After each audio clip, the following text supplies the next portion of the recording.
देखो जूम में आवाज़ है। ओम नमः सिद्धेभ्यः। हाँ, ओम नमः सिद्धेभ्यः। ओम नमः सिद्धेभ्यः। ओम नमः सिद्धेभ्यः। नमः श्रीवर्धमानाय निर्धूत कलिलात्मने सालोकानां त्रिलोकानां यद्विद्यादर्पणायते। रत्नकरण शावकाचार्य का स्वाध्याय प्रारंभ हो रहा है। इसको बंद कर। इस स्वाध्याय के माध्यम से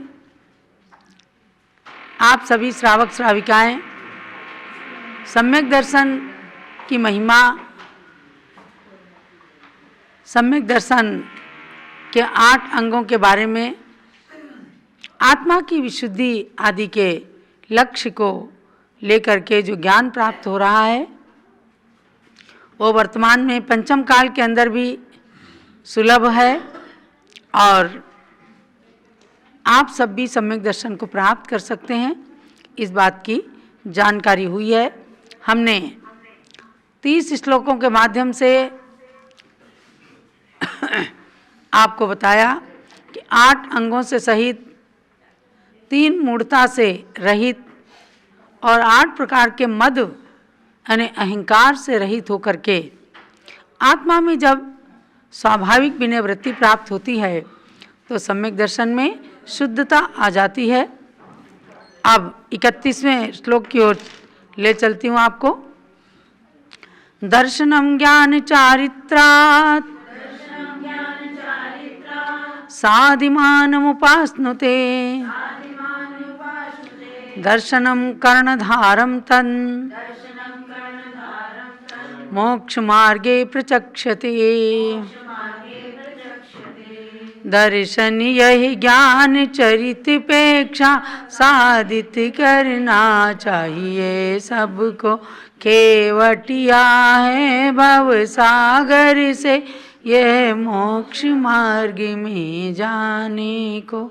अतएव प्रयत्न सभी करके सम्यक दर्शन को प्राप्त करो। यदि भव समुद्र तीरना चाहो तो इसमें नहीं प्रमाद करो।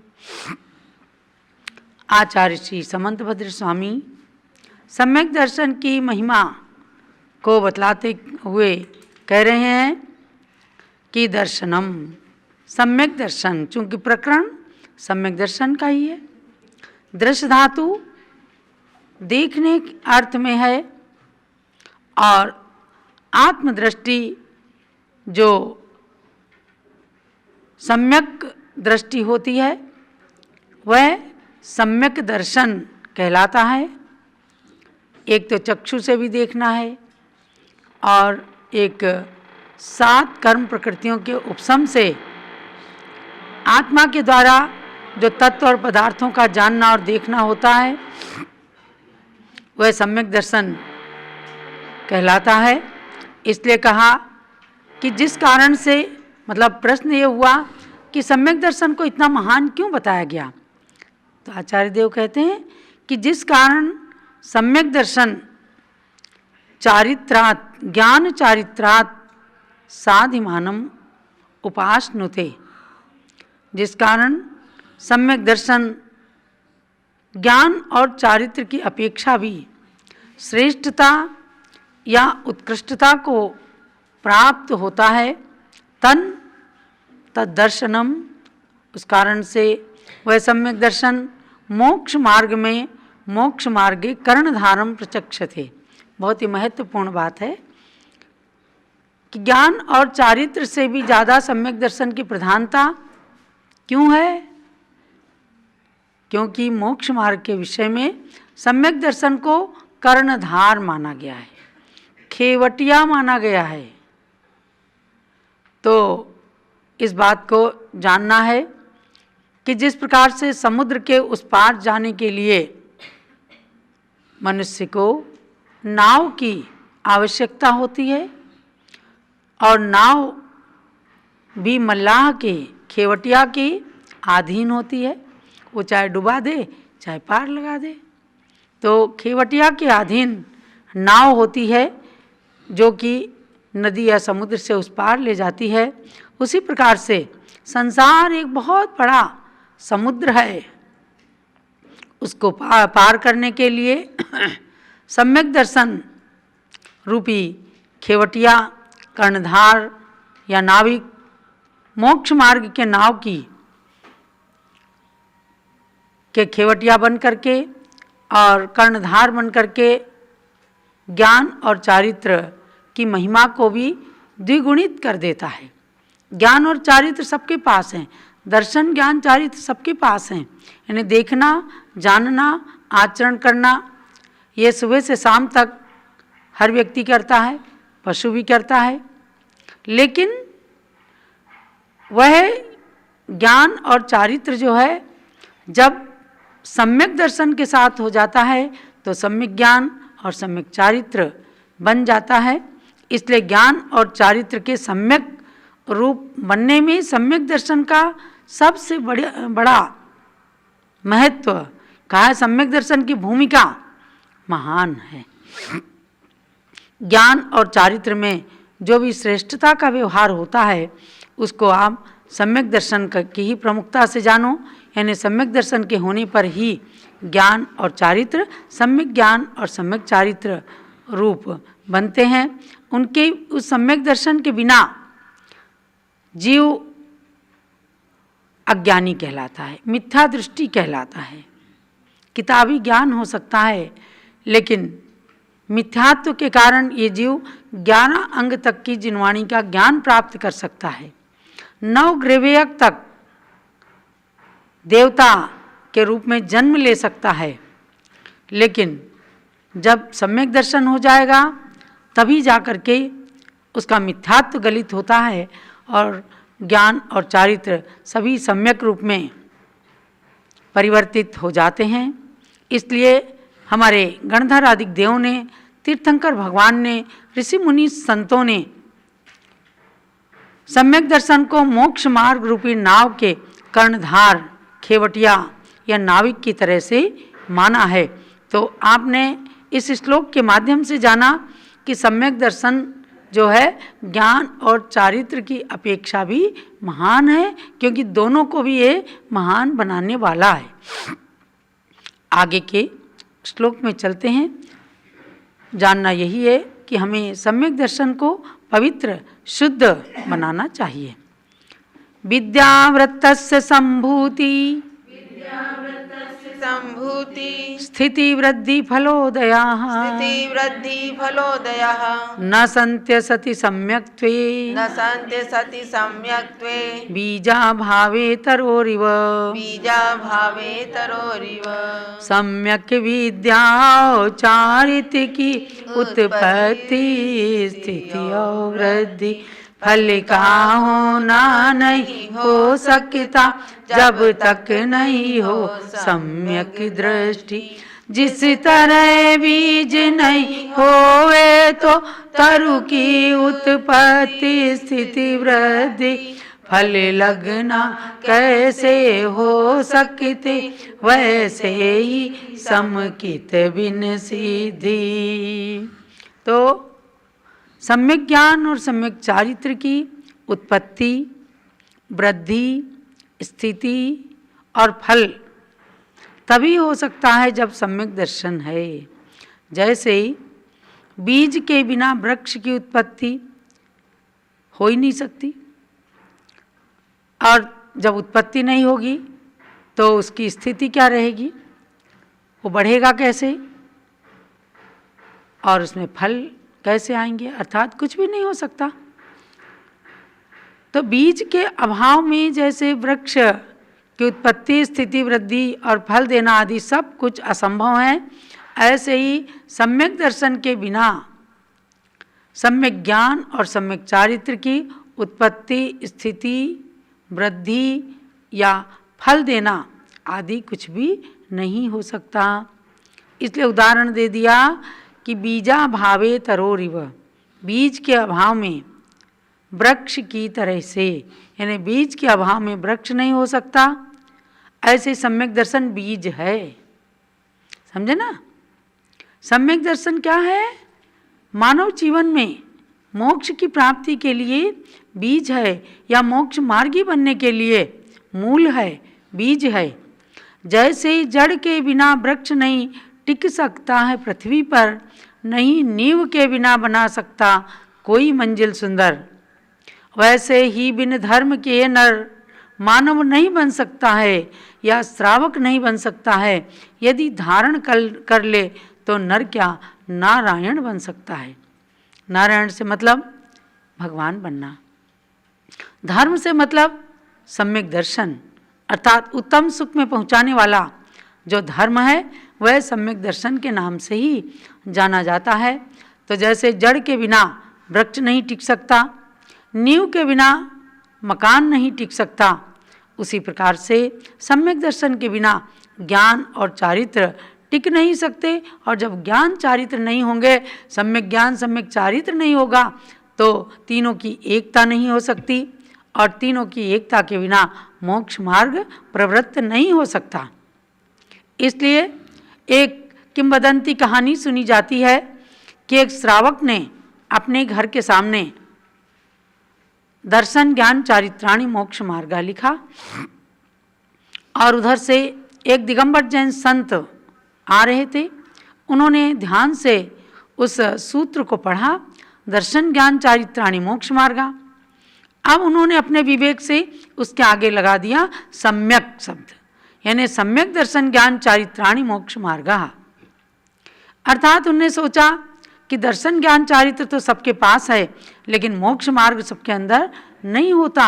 इसलिए सम्यक शब्द जब लगाया, उस घर के मुखिया ने जब देखा कि किसी महापुरुष ने ही बढ़ाया होगा सम्यक शब्द, उनकी खोज करता हुआ वह जंगल के अंदर जाता है, और वो देखता है कि एक कोई महामुनिराज, जिनकी आभा, जिनके तेज, जिनकी आत्मा के तेज का प्रकाश सब जगह फैला हुआ है, उनके निकट बड़ी विनय से बैठ करके वह पूछता है, हे स्वामिन किम नु आत्मना हितम, हे स्वामिन आत्मा का हित क्या है। उसे खोज करना था कि किसने इसमें सम्यक दर्शन बढ़ाया। संयोग से वही मुनिराज निकल गए। उन्होंने कहा कि भव्यात्मन सम्यक दर्शन ज्ञान चारित्राणि मोक्ष मार्गा। तो महाराज आपने ही मेरे घर के आगे लिखे हुए उस सूत्र में सम्यक शब्द बढ़ाया। हाँ, उत्तर मिलता है कि हाँ, दर्शन ज्ञान चारित्र जब तक सम्यक रूप से नहीं होंगे तब तक मोक्ष के मार्ग नहीं हो सकते हैं। तो आत्मा का हित इसी में निहित है कि जब इन तीनों की एकता हो जाए, मोक्ष का मार्ग बन जाए, तो हम उस मोक्ष मार्ग पर चल करके और मोक्ष मार्गी, मोक्ष के पथिक बन सकते हैं। इसलिए अपने को जानना है कि वृक्ष की उत्पत्ति, स्थिति, वृद्धि और फल आने के समान हमें सम्यक दर्शन को धारण करना पड़ेगा, क्योंकि वो बीज है और बीज के बिना वृक्ष नहीं बन सकता। इसलिए बीज को प्राप्त करके अपने ज्ञान और चारित्र को महान बनाना है, सम्यक बनाना है। आगे चलते हैं।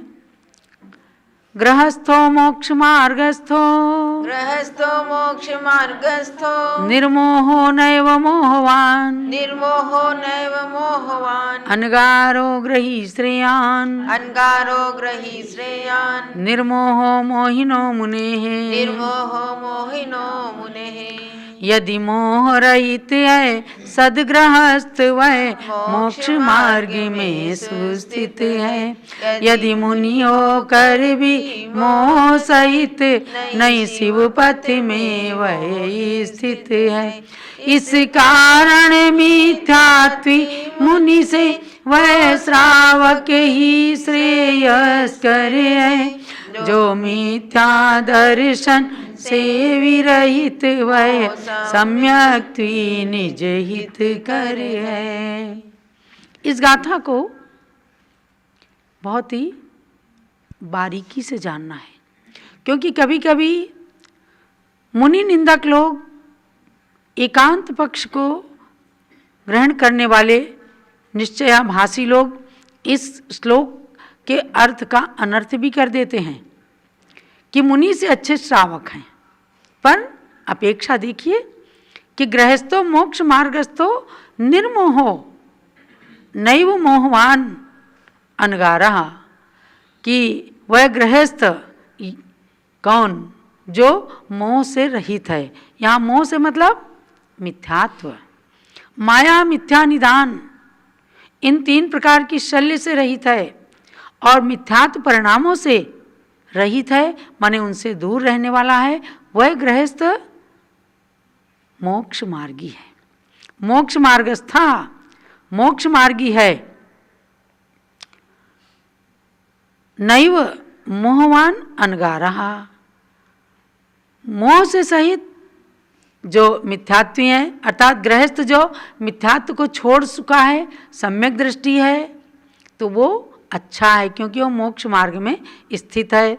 और जो मुनि है लेकिन मोही हैं, मिथ्यात्वी हैं, उन्हें आत्मा और शरीर की भिन्नता नहीं ज्ञात है, अंतरात्मा भी वे नहीं बन पाए हैं, बहिरात्मा ही हैं। ऐसे मुनियों की अपेक्षा लेकर के निर्मोही यानी सम्यक दृष्टि श्रावक को अच्छा बताया। कहा कि निर्मोहो ग्रही श्रेयान। निर्मोह से मतलब मैंने बता दिया आपको कि जैसे कहा मोह महामद पियो अनादि, मोह रूपी मदिरा को इस जीव ने अनादि काल से पी हुई है, यानी मिथ्यात्व के अंदर डूबा हुआ है। तो ऐसे मुनि की अपेक्षा ले मोहिनो मुने निर्मोह ग्रही श्रेयान, अर्थात मोही मुनि से मिथ्यात्वी मुनि की अपेक्षा निर्मोही यानी सम्यक दृष्टि श्रावक श्रेयान माने श्रेष्ठ है। अब इसको क्या है, गुणस्थान की अपेक्षा से लगाना है। मुनियों का गुणस्थान होता है 6वां और 7वां, प्रमत्त विरत और अप्रमत्त विरत।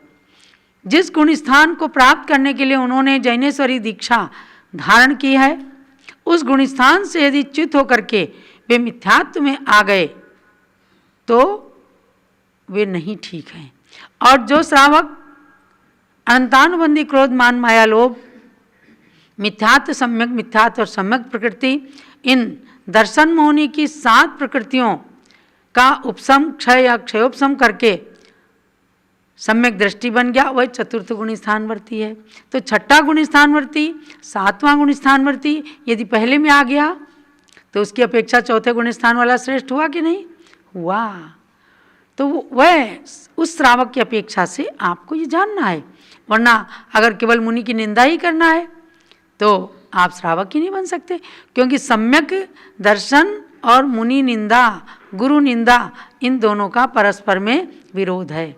यदि सम्यक दृष्टि है तो कभी गुरुओं की निंदा नहीं करेगा, उनके गुणों में अनुराग करेगा, और यदि गुरु की निंदा करता है तो समझो वो सम्यक दृष्टि नहीं है। तो यहाँ गुणस्थानों की अपेक्षा, क्योंकि आचार्य ने उस मुनि को भी संबोधित किया कि जब आपने जैनेश्वरी दीक्षा ली है, 6ठे 7वें गुणस्थान के योग्य अपने भावों को रखो। यदि आप अपने भावों से, अपने गुणस्थान से च्युत हो गए तो आप सम्यक दृष्टि श्रावक से नीचे हो गए, आप मिथ्यात्वी बन गए। उस अपेक्षा से जानना, और यही बात रहती है कि उन गृहस्थों को, मुनियों को भी संबोधन देने का अधिकार होता है। जो मुनि अपने पथ से च्युत हो रहे हैं और श्रावक सम्यक दृष्टि बन करके उस मुनि की स्थिति को जानता है, तो बाहर में उपगुहन करते हुए उसका स्थितिकरण भी करने का वह श्रावक अधिकारी होता है। देखो, ऐसे श्रावक के लिए ही इसी अयोध्या नगरी के अंदर द्वितीय नाम के एक आचार्य जिन मंदिर में रहा करते थे।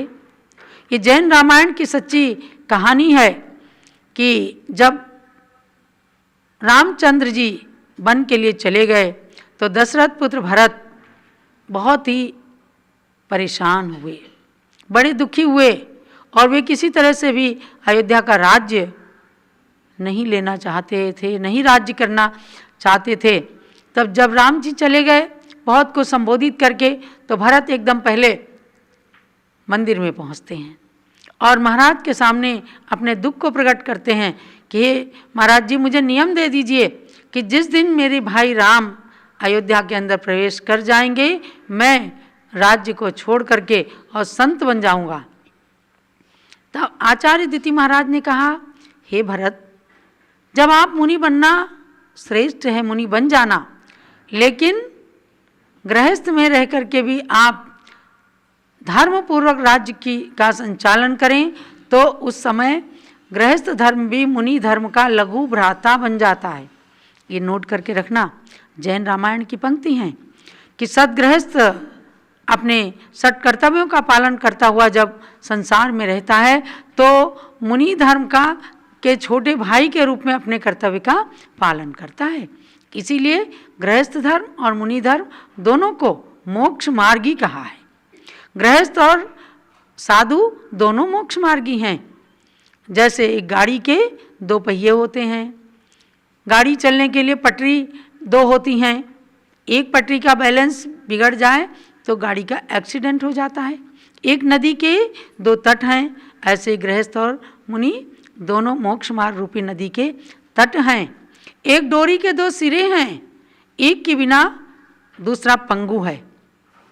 तो अनादिकाल से गृहस्थ और मुनि दोनों इस पृथ्वी पर इस सृष्टि का संचालन कर रहे हैं। संसार और मोक्ष की व्यवस्थाएं इन दोनों पर आधारित हैं। तो महानुभाव, ये रत्नकरण शावकाचार्य के 3 श्लोकों के माध्यम से आप सम्यक दर्शन की महिमा जान रहे हैं। सम्यक दर्शन का मतलब ही है कि मिथ्यात्व से रहित अवस्था, और मिथ्यात्व से रहित अवस्था को आपने आज भी पा लिया। आपको कोई कुरीति का पालन नहीं करना है। आज न जाने क्या क्या संसार के अंदर चल रहा है, जिधर गए वहीं मत्था टेक देते हैं। आपका मस्तक जो है उत्तमांग है, ये नारियल की तरह से कहीं फूटने वाला नहीं है। ये उत्तमांग, ये जिनेंद्र भगवान के श्री चरणों में नमित होता है। सच्चे देव सास गुरु के चरणों में ही ये झुकता है। और आगम में कहे गए जो सम्यक दृष्टि हैं, जिन शासन देव देवी, उनका यथायोग्य सम्मान आदर आदि करते हुए अपने सम्यक दर्शन में दृढ़ रहता है, इसलिए वह मोक्ष मार्गी है। और मिथ्यात्व से सहित मुनि की अपेक्षा भी सम्यक दृष्टि गृहस्थ बहुत ही उत्कृष्ट और अच्छा माना जाता है। ये मैंने आपको बताया है। अब आपको जानना है, 2 दिन क्लास अभी और चलेगी, अर्थात 25 और 26 तारीख को, पुनः 27 तारीख को, 27 फरवरी को इसी समय नारियों का गर्भ संस्कार शिविर आयोजित किया गया है। इसलिए 25 और 26 में जितने श्लोक होंगे उतने की परीक्षा आपकी 28 तारीख को इसी समय ली जाएगी। ऑब्जेक्टिव क्वेश्चन आपके समक्ष प्रस्तुत किए जाएंगे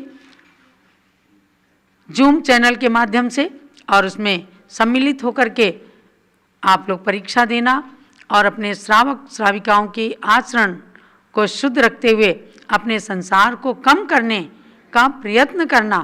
केवल ये पढ़ना नहीं है, ये रत्नकरण शावकाचार्य इस लक्ष्य को लेकर के शुरू किया गया है कि आत्मा के अंदर बिल्कुल आत्मसात हो जाए। अगर अभी तक किसी प्रकार का छोटा मोटा भी मिथ्यात्व हमारे आपके जीवन के अंदर है तो आचार्य की वाणी सुन करके वह निकल जाए। आप आज के इस स्वाध्याय का यही सार मानना और